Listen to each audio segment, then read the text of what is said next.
Pagtutulungan ng mga bansa sa Asia-Pacific region ang susi sa pagtugon sa climate change. Sinabi yan ni Pangulong Bongbong Marcos sa Asia-Pacific Ministerial Conference ngayong araw. Para bigyan ng mukha ang balita, Mobile Journal, Julie Baiza. Pagkakaisa at pagtutulungan ng mga bansa sa Asia-Pacific region sa pagtugon sa problema ng climate change.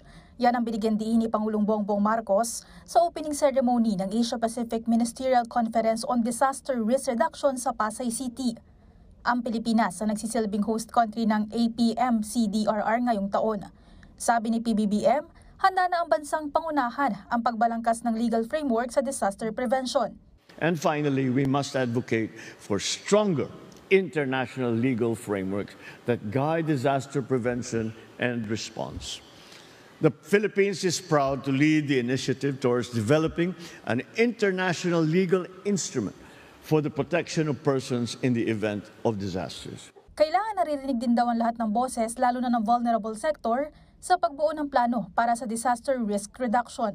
Partikular dito ang mga bata, may sakit, indigenous people at marginalized communities. Sa bansa kasi gaya ng Pilipinas, karaniwang problema sa panahon ng sakuna ang pagkawasak ng mga tahanan at nasisirang ari-arian. Just recently, the southwest monsoon or Habagat, enhanced by Typhoon Gaimi, locally known as Karina, inflicted more than $82 million in agricultural damage.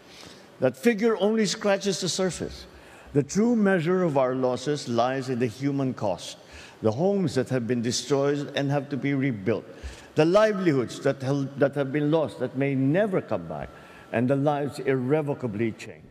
Binigyang halaga rin ng Pangulo ang teknolohiya, susi raw ng estratehiya sa pagtugunan sa sakuna ang mga innovations. Advancements in technology, data analytics, early warning systems can revolutionize our disaster preparedness and our response.